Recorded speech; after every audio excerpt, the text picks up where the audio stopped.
Olá pessoal, aqui é Leonardo Montes trazendo mais um conteúdo para o canal Voz Espiritualista e hoje nós daremos continuidade ao nosso estudo do livro O Espiritismo, a Magia e as Sete Linhas de Umbanda de Leal de Souza, partindo aqui do capítulo 6, Materialização. Antes disso, porém, dá uma olhadinha aqui na descrição do vídeo. Você vai encontrar o link do nosso grupo no Facebook, link do grupo no Telegram, link no grupo de WhatsApp, link para download de todos os meus livros gratuitamente e vai encontrar também o link do meu Instagram profissional. Eu sou psicólogo, faço atendimento online. Se você tem interesse em terapia, manda uma mensagem que a gente conversa, beleza? E outro recadinho rápido. Para você que é interessado num assunto sobre o desenvolvimento mediúnico na Umbanda, eu estou publicando um novo livro lá no meu blog www.umbandasimples.com.br. O livro se chama Desenvolvimento Mediúnico na Umbanda Passo a Passo. Tá lá, entra lá que você vai acompanhar. Bom, dando sequência aqui na leitura, a gente hoje vai ler alguns capítulos em que Leal de Souza fala sobre algumas experiências de efeitos físicos que ele participou ou teve notícias. Experiências essas que eu penso demonstram uma riqueza de manifestações mediúnicas que infelizmente não é mais tão possível assim em nossos tempos. A mediunidade é cíclica, ela se transforma com o tempo. Então, mediunidades que eram comuns 100 anos atrás já não são tão comuns assim hoje em dia. Então, quando eu leio sobre essas descrições, eu fico pensando que maravilha poder ver isso, né? Porque eu tive a grata felicidade de conhecer alguns médiuns extraordinários, principalmente médiuns de psicografia. Através deles eu resolvi o dilema que está na cabeça de muitas pessoas. Será que a vida continua? Graças a Deus eu consegui formar essa convicção antes de chegar na Umbanda, porque através desses médiuns e de suas psicografias maravilhosas eu consegui superar esse obstáculo da descrença. Porém, o que Leal de Souza vai falar aqui é uma coisa que para mim seria um sonho poder ver, poder participar. São efeitos físicos extraordinários e que infelizmente já não são tão comuns assim em nossos dias, mas são relatos aí muito interessantes. Então, vamos a eles, né? Muito bem. Capítulo 6, Materialização. O estudo científico do espiritismo, com objetivo experimental, não deve ser feito em locais onde se realizam trabalhos espíritas de outra natureza.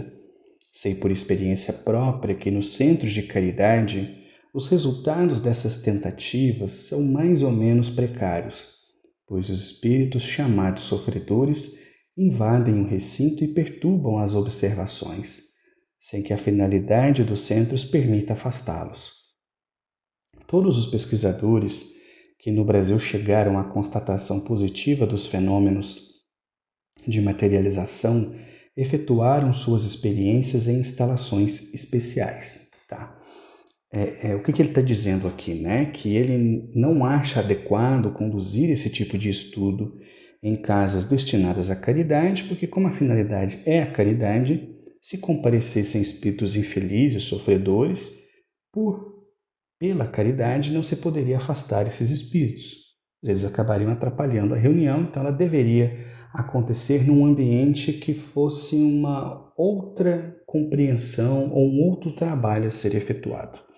Eu concordo em partes com esse trabalho. Eu não acho que o problema seja que espíritos perturbadores invadiriam o ambiente e dificultariam a sessão. Mas a própria instalação espiritual nessas casas não se destina a esse tipo de trabalho. Portanto, penso que seria de fato mais interessante organizá-los num ambiente neutro, mas não porque os espíritos ali perturbariam, e sim pelo fato das instalações espirituais e da função daquela casa não ser a de experimentação científica. Ok? Vamos seguir. O ilustre médico Dr. Oliveira Botelho, ministro da Fazenda no último governo constitucional, viu operar-se diante de seus olhos a ressurreição transitória de uma das suas filhas, por ele conduzida ao cemitério, sendo também consagradas, pelo êxito pleno, outras das experiências realizadas sob a fiscalização rigorosa pelo sábio engenheiro Dr. Américo Werneck, e algumas das quais assisti. Infelizmente eu não conheço esses casos, são personagens que se perderam na história, mas se alguém tiver alguma informação depois coloca aí nos comentários, beleza? Bom, continuando. O Dr. Werneck mandara preparar instalações adequadas à fiscalização, gradeando-as a ferro. Coube-me de uma feita a incumbência de exercê-la. Abri e fechei a única porta de acesso ao recinto, conservando comigo a chave. Introduzi na sala as outras pessoas convidadas para a reunião. Examinei o camarim destinado à retenção do médium, a mesa e as 6 cadeiras existentes na sala. Para não dar caráter religioso à reunião, o Dr. Werneck não fez a prece inicial das sessões espíritas, limitando-se a pedir aos crentes que fizessem breve oração mental. Entramos no recinto sob a minha fiscalização, 6 pessoas além do médium, e meia hora depois éramos 12, sendo que as 6 que eu não introduzi moviam-se à maneira de sombras hercúleas, falando entre si. 2 delas, em seguida, assumiram proporções normais de estatura. Perguntou-lhes o diretor dos trabalhos se lhe seria possível fazer ressoar no teto da sala e imediatamente por cima de nossas cabeças estrondearam golpes fortes, repetindo-se por muitas vezes. Aproximando-se do lugar onde eu me achava, observou uma das sombras de contornos humanos. Está com medo que lhe roube a chave. E eu apertava de fato por dentro do bolso a chave da porta da sala de experiências. Dissipados esses fantasmas, ocorreu o fenômeno principal da noite. Uma pulverização lactescente de lua cintilou na escuridão da sala, traçando à medida que se condensava em desenho nítido uma figura humana, até que transformou aos nossos olhos numa linda mulher moça, de longos cabelos soltos, vestindo um roupão branco rendado. Era, disseram-nos, a esposa do Dr. Werneck, falecida aos 25 anos, e não deixava de ser emocionante a sua aparição na plenitude da mocidade, ao lado do esposo septuagenário. Muito legal, né? A Judite tinha um caminhar embalado, disse um dos assistentes habituado a materializações desse espírito. Judite, ande um pouco, pediu o engenheiro, e no círculo de luz espiritual que a tornava plenamente visível, a ressurreta percorreu a ampla extensão do recinto, agitando em ondulações a brancura de suas vestes. E como eu era um dos presentes que não assistira às suas materializações anteriores, acercou-se de mim. Veja, será a mão de uma morta? E tocou-me na mão. Era tépida. Louvei as rendas de seu vestuário, e ela, erguendo o braço em curva graciosa, estendeu-as. A de manga sobre as minhas mãos. Pode ver, são antigas. Ousei insinuar como eram as sandálias no seu tempo. No meu tempo eram chinelas, respondeu, e caminhando até a mesa existente no fundo da sala, voltou uma pequena bilha e um copo. Ofereceu e serviu água a todos os assistentes, trocando frases com eles, e depois de cumprimentar-nos, avisando que se retirava, repôs a bilha e o copo na mesa, e começou a esbater-se, desfazendo-se até desaparecer. Então, vamos comentar aqui, né? Para quem não conhece esses assuntos,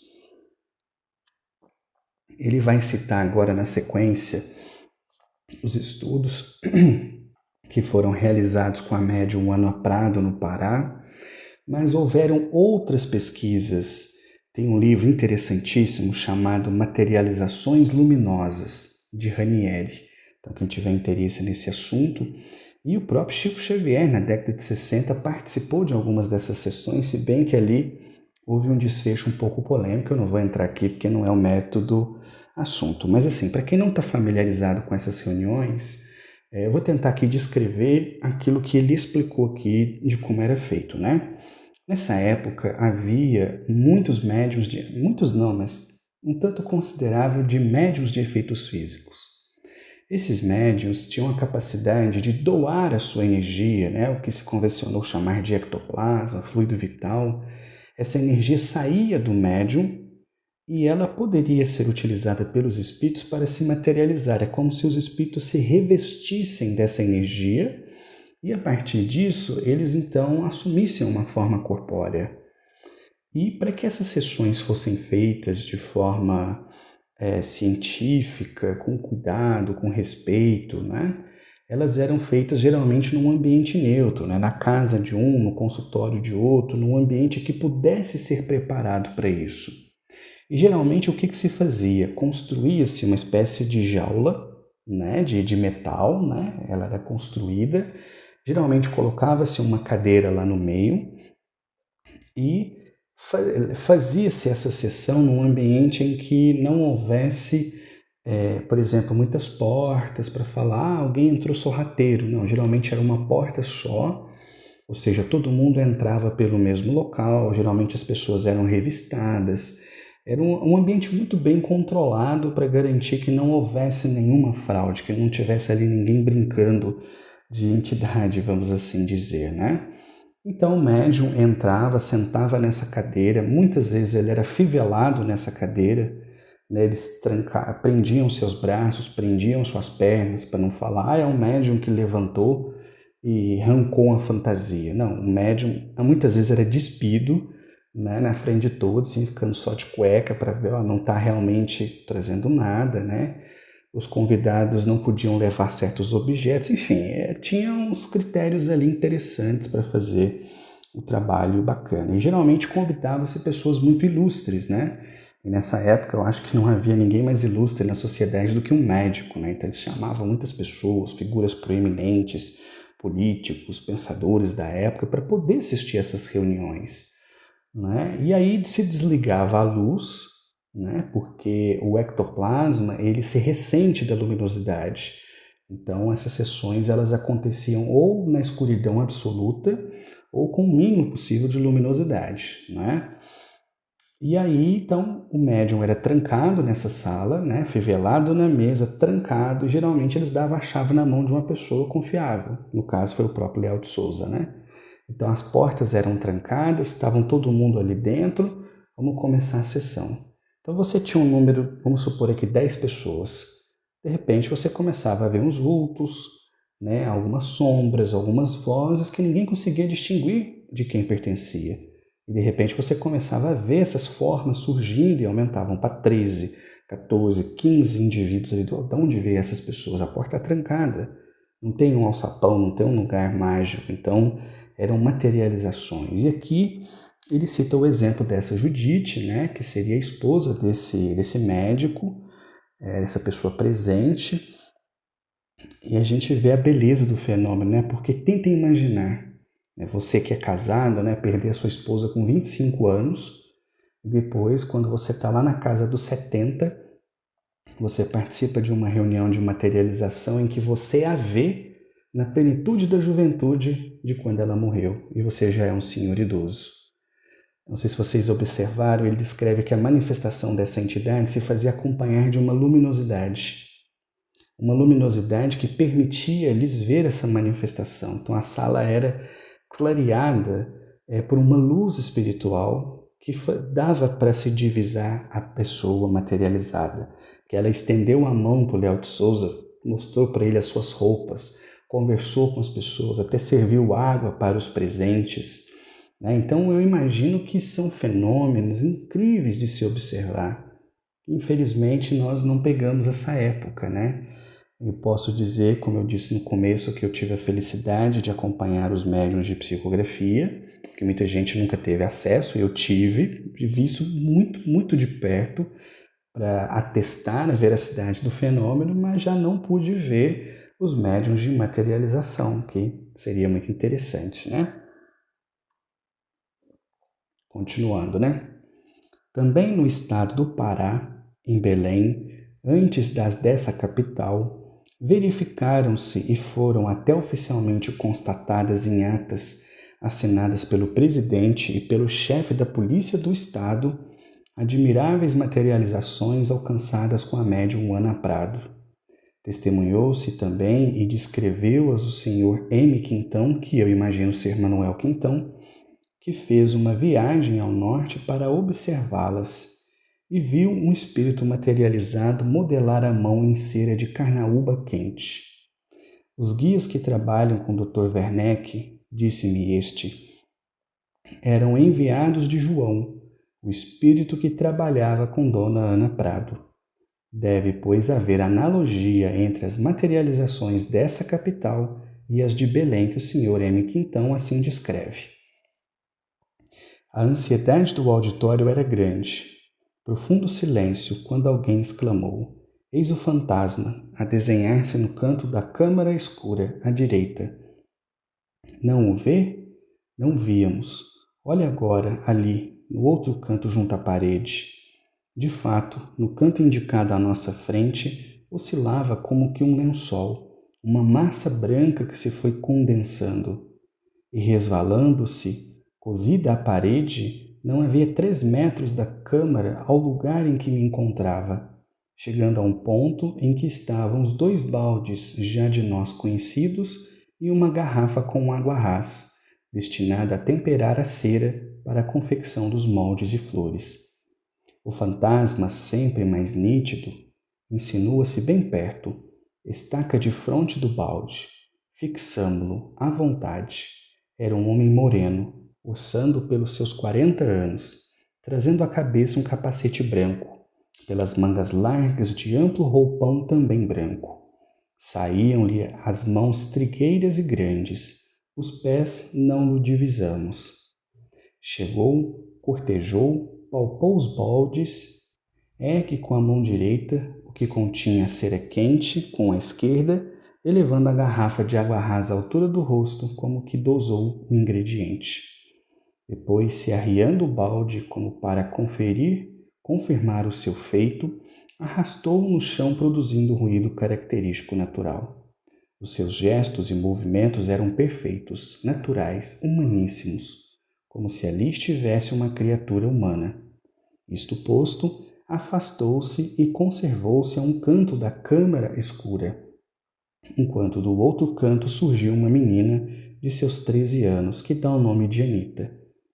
Assim tivemos uma dupla manifestação, visíveis ao mesmo tempo João, um homem, e Anita, uma quase criança, enquanto ouvíamos iterativamente um médium suspirar na câmara escura, e o Sr. M. Quintão largamente descreve as atitudes e ação dos fantasmas, nessa e em outras reuniões.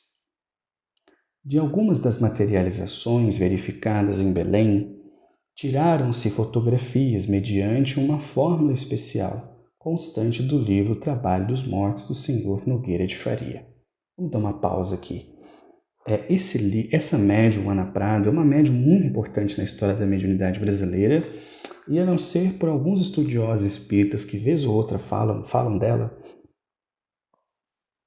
é uma personagem quase esquecida, que é uma pena, porque os relatos que envolvem essa médium são realmente incríveis, e eles podem ser observados nesse livro. Vamos lembrar, Leal de Souza está escrevendo isso aqui em 1932, 1933, e ele já está citando o livro Trabalho dos Mortos.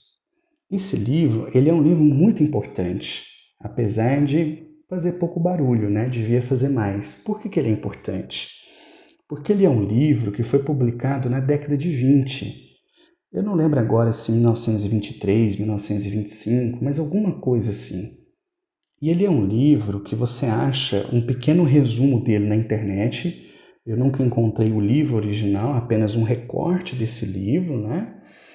e você acha ele procurando, digita aí no Google, Trabalho dos Mortos, Nogueiro de Faria, e você vai achar esse livro, né, esses recortes, e ele tem imagens de materialização que são muito coerentes com o que está sendo descrito aqui, que foram tiradas na década de 20, há 100 anos atrás. Então a gente está falando de um período em que a manipulação de imagens era, se não inexistente, eu vou dizer pelo menos inexpressiva. Não é como hoje que você faz isso em qualquer smartphone, certo? 100 anos atrás a coisa era bem diferente. Então, para quem tem interesse, procure esse livro que vale muito a pena. Vamos continuar. Como se sabe, o espírito se materializa com os fluidos do médium. Entrando este em transe, começa a constituição do fantasma. E ao passo que a sua forma se acentua, o médium como que parece, às vezes, respirando em haustos e, não raro, exalando suspiros quase angustiosos. Os guias desses trabalhos exigem que não se aperte a mão nem órgão algum do espírito materializado, porque imediatamente o médium se ressente e com frequência adoece. Gente, isso aqui é muito curioso e vocês vão achar muitos estudos sobre isso, por exemplo, pesquisando na internet as obras do William Crookes. Ele fez várias pesquisas com a William Crookes, isso, com a médium Florence Cook, se eu não me engano é esse o nome, há muitos anos que eu não estudo isso, mas procurem aí que vocês vão ver. Olha que interessante, o médium entrava em transe, ele meio que dormia, e conforme esse fluido era exalado do médium e formava essa entidade, parecia haver uma conexão entre o que acontecia com a entidade e o médium. Houveram casos em que as pessoas tentaram, por exemplo, ferir a materialização, tipo fazer um corte no espírito materializado. E quando isso acontecia, o corte aparecia no corpo do médium. Imediatamente, cortava-se o fantasma, entre aspas, e o médium lá dentro gritava de dor. Repercutia na matéria dele aquilo que acontecia. Por quê? Porque era uma exteriorização do seu fluido, que é, por assim dizer, a força motriz da matéria. Então, ele vai narrar aqui agora há pouco uma experiência que foi feita, por exemplo, que eu acho interessantíssima, que era tipo pesar o médium antes da incorporação, da materialização e pesar o médium durante. Né? Então, tipo assim, o médium pesava 100 quilos. Tá lá, alguém pesou, anotou, o médium pesa 100 quilos. Aí ele entra em transe e, de repente, materializa-se um espírito. Aí eles pedem para o espírito subir na balança, o espírito pesa 20 quilos. Aí volta lá e pesa o médium pesa 80. 20 quilos do médium saiu. Saiu da onde? Através desses fluidos. É muito interessante. Então, imaginem vocês viver a época em que se fazia esse tipo de estudo. Pô, morro de vontade. Pena que eu nasci tarde demais, né? Eu sempre falo para minha esposa, se eu pudesse, eu gostaria de ter pegado esse período de 1920 a 1940, que eu considero o período áureo da espiritualidade aqui no Brasil, né? Poder estudar esses casos, poder estudar esses fenômenos, eu acho que seria uma coisa que para mim seria muito, muito prazeroso, né? Mas infelizmente eu fui vir depois, né? –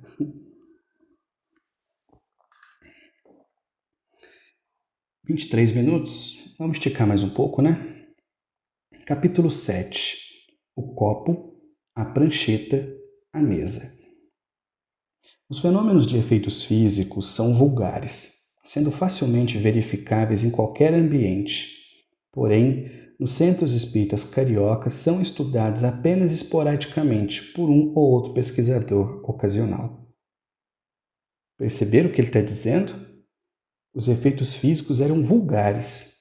O que significa isso? Significa que qualquer lugar tinha. Era fácil de se obter. E é por essa razão que eu menciono nos meus estudos que a mediunidade é cíclica. Hoje, por exemplo, nós observamos no Espiritismo, na Umbanda e em várias outras religiões que a mediunidade predominante é a incorporação. E a incorporação consciente. Num determinado período da nossa história foi a psicografia. Aliás, Kardec falava no livro dos médiuns que a psicografia era a faculdade mediúnica mais comum e hoje ela é extremamente rara. Assim como nos tempos bíblicos havia a profecia, né? Os médiuns que tinham acesso a informações quanto ao futuro. Então a mediunidade ela é cíclica, ela vai se modificando socialmente conforme as necessidades da época. Então aqui o primeiro impacto, né? Ele está dizendo que 100 anos atrás, eu vou ler de novo, os fenômenos de efeitos físicos são vulgares, populares, comum. Não é vulgar, não é ruim. Vulgar é aquilo que é do povo, que é fácil, sendo facilmente verificáveis em qualquer ambiente. Porém, nos centros espíritas cariocas são estudados apenas esporadicamente por um ou outro pesquisador ocasional. Então, outro ponto importante, né? Ele está dizendo que o interesse nesses estudos não era tão frequente assim, né? Talvez pela característica religiosa do nosso povo. Continuando. Quase todas as famílias, ainda as que não são espíritas, conhecem e não raro efetuam as experiências do copo, da prancheta ou da mesa. As duas primeiras se assemelham. Escreve-se o alfabeto em círculo, destacando-se cada letra. Aí aqui tem um erro de digitação que eu não sei o que é, né? Que é um livro digitado. E aço centro da roda se coloca o copo, como dos de vidro ou cristal, sempre pequeno, ou a prancheta, e sobre aquele em contato leve um dedo ou sobre esta a mão. O espírito, por incorporação incompleta ou pela posse e domínio parciais dos órgãos necessários, impulsiona o braço do médium, conduzindo o copo ou a prancheta, as letras precisas para a formação das palavras tradutoras do seu pensamento. Mas o mais aconselhável, por dar menos motivos às dúvidas, é o espírito operar somente com os fluidos do médium, que pode ficar de olhos fechados, acompanhando, porém, com o braço os movimentos do copo ou da prancheta que lhe levam a mão orientadora. Mas em circunstâncias favoráveis, sendo homogênea a corrente de pensamento, a prancheta e o copo se movem e deslocam, atingindo as letras sem contato das mãos do médium. Então vamos parar aqui. Lembram da famosa brincadeira do copo? Tá vendo de onde ela deriva? É daqui. Então vamos lá. Hoje a gente conhece, né, como aquele tabuleiro Ouija que a gente vê nos filmes. Eu não sei se o tabuleiro é mais antigo do que isso, se é mais antigo que o tabuleiro, mas enfim, tem alguma correlação. Eram sistemas para poder entrar em contato com os espíritos. Então as pessoas pegavam, por exemplo, recortavam as letras do alfabeto e faziam um círculo, tipo numa mesa, e colocavam no centro um copo, virado assim. Então, um médium, no caso, o médium de efeitos físicos, tocava o copo com a mão, muitas vezes de olho fechado, e aí fazia-se uma pergunta. Então, o próprio braço do médium movimentava o copo em direção às letras, e ficava uma pessoa anotando, letra A, letra B, letra C, até formar uma palavra e formar uma frase. Esse sistema já existia desde a época de Kardec. Ele estuda isso lá no Livro dos Médiuns muito tempo antes. Então não era nenhuma novidade. O outro sistema que se utilizava, que ele chama da prancheta. Eu levei muito tempo para entender o que era isso, até quando começaram a surgir alguns desenhos mostrando. A prancheta era mais ou menos uma peça de madeira em formato triangular. Eles faziam um buraco nela, onde você prendia um lápis. E ela tinha meio que uma rodinha aqui, uma rodinha aqui, uma rodinha ali. Então você colocava uma folha de papel, né? E o médium segurava a prancheta, punha os dedos nela e ela ia fazendo movimentos, como que escrevendo sobre o papel, formando letras. Esse era o sistema que foi utilizado antes da descoberta da psicografia. Então, até se perceber que algumas pessoas poderiam pegar um lápis, concentrar e escrever de próprio punho, esses eram os sistemas adotados para se poder ter uma comunicação com os espíritos de uma forma mais avançada. Então você imagina o trabalho que dava, né? Então é isso que ele está descrevendo. Porém, no finalzinho, o que ele fala que era interessante, né? Que em circunstâncias favoráveis, quando tinha uma corrente de pensamento bacana, não era preciso que o médium tocasse o copo, porque o copo se movia sozinho, ou a prancheta se movia sozinho. E é daqui que vem essa história da brincadeira do copo. Então as pessoas pegaram uma coisa que era séria, que era uma forma de estabelecer contato com os espíritos, mas não de brincadeira, né? Dentro de uma pesquisa, dentro de um critério, banalizaram isso, transformando nessa brincadeira que de tempos em tempos aparece e some da nossa sociedade, nas escolas e por aí vai. Está aqui a origem para quem sempre quis saber. Bom, vamos ver se a gente termina esse capítulo. Uma ocasião em nossa casa, a conselho de um espírito, para atenuar a perturbação de pessoa de nossa família, fizemos uma experiência vulgar com a pequena mesa de 3 pés, e como o exercício se tornasse monótono, enervando-nos, tentamos trabalhos mais difíceis, sem grande confiança em seu resultado. Adaptamos um lápis a uma caixa de fósforos, perfurando-a. Pusemos esse engenho sobre uma folha de papel e o médium abriu as mãos por cima do lápis, encaixando sem tocá-lo a 1 palmo de altura. Em menos de 5 minutos ouvimos a caixa estalar, como se comprimissem, e vimos-la em seguida mexer-se e, fazendo pressão sobre o lápis, escreve com Deus. Interessante, né? Nas experiências com a mesa, geralmente a volatização dos fluidos do médium se faz pela região do plexo solar. E sem perder a ligação com o aparelho humano, se condensa numa coluna que se apoia no solo e sobe levantando a mesa. A energia desses fluidos, conforme a constituição do médium, alcança sua potencialidade máxima num período que varia entre 5 e 15 minutos. Quando eu fiz pesquisas dessa natureza, para estudar os trabalhos fluídicos dos espíritos que se apresentam como sendo de caboclos e de pretos, obtive demonstrações interessantes. Sabeis, perguntou-me uma vez o guia, que no corpo humano há um elemento, propriedade, essência ou fluido que desintegrado dele tem mais força do que o próprio organismo integrado? Teoricamente, respondi. Chamou um dos médiuns, uma moça franzina de 21 anos, e mandou-a colocar as mãos sobre uma mesa para 16 pessoas, que em menos de 10 minutos se elevou a altura tal que o médium, para não perder-lhe o contato, teve de erguer os braços e ficar quase em ponta de pés. Concluída essa fase da prova, mandou o guia, o mesmo médium, levantar a mesa com os braços, naturalmente, e a senhorita, não obstante os seus esforços, só lograva alçar-lhe numa das cabeceiras ou num dos lados, mas nunca o todo. Groundport, na Irlanda, conseguiu que os espíritos extraíssem o fluido de um médium para pesá-lo. Postos estes numa balança e aquele em outra, a que recebia os fluidos acusou o peso de 28 quilos, e a do médium assinalou em seu peso uma diminuição correspondente. Mas a experiência foi suspensa porque o paciente começou a sofrer angústias e aflições com ameaças de vertigem. O transporte de objetos de um para outro lugar através de distâncias várias, e que não tive oportunidade de estudar convenientemente, é feito, segundo os espíritos, mediante um processo de desmaterialização e rematerialização. Poxa, que coisa interessante, né? Então vamos lá. Por fim, está descrevendo uma outra experiência que também Kardec vivenciou e que fazia parte do contexto das mesas girantes, que era muito simples. O que a entidade estava falando para ele, né?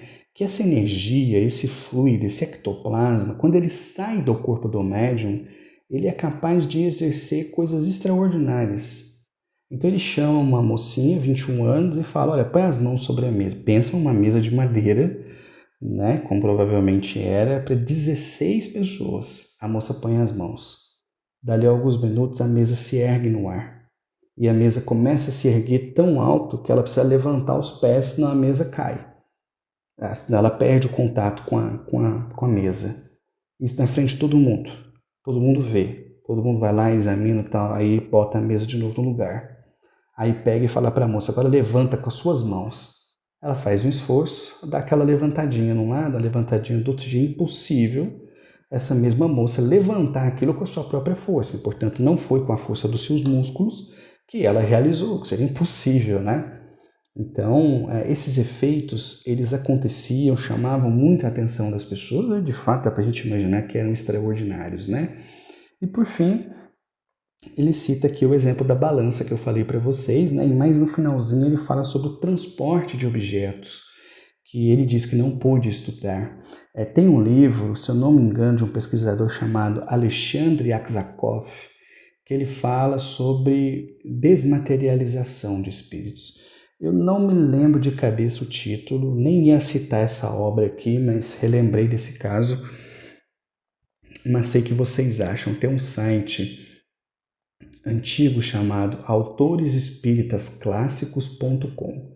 autoresespiritasclassicos.com. Lá vocês acham um monte de obra para download gratuito de materiais que você não acha mais para comprar, inclusive os livros do Alexandre Aksakov, e muito provavelmente vocês vão achar esse livro que fala de materialização e desmaterialização. Então, o que a gente dá para pegar de tudo isso para encerrar esse nosso estudo, né?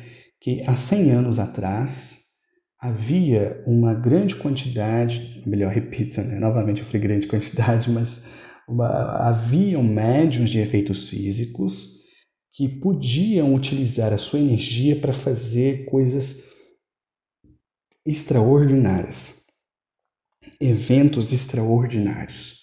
Então imaginem vocês que estão aí estudando, frequentando o terreiro, talvez vocês estão se desenvolvendo e naturalmente vocês têm que lidar com o dilema da fé, né? Será que eu tenho fé mesmo? Será que eu sou médico? Será que isso é verdade? Será que eu incorporo? Será que eu não incorporo? Agora imagina vocês verem esse tipo de fenômeno. Seja uma mesa se erguer, seja um copo mexendo sozinho, formando letras, seja um espírito se materializando e falando, olha, toca, vê se essa mão é a mão de um morto. Então são coisas que eu penso terem uma capacidade extraordinária. Mas novamente eu repito, isso era possível porque se tratava de uma outra época, de um outro mundo, e era necessário esses fenômenos grosseiros, vamos chamar assim, materiais, para despertar o interesse das pessoas. Porque senão o ser humano não se movia a estudar, não ia se interessar. Vocês viram no estudo 2, quando eu terminei lendo o caso do médium inconsciente. Primeiro o cara fala, não acredito nesse negócio de espírito não. Aí chega lá e fala, você é médium. Aí ele incorpora médium consciente, faz um trabalho legal e fala, mas não tô aprendendo nada, então foda-se. Não mexer com esse trem não. Então era a resistência do ser humano. Então era preciso essas coisas nesse grau para poder realmente chamar a atenção das pessoas sérias.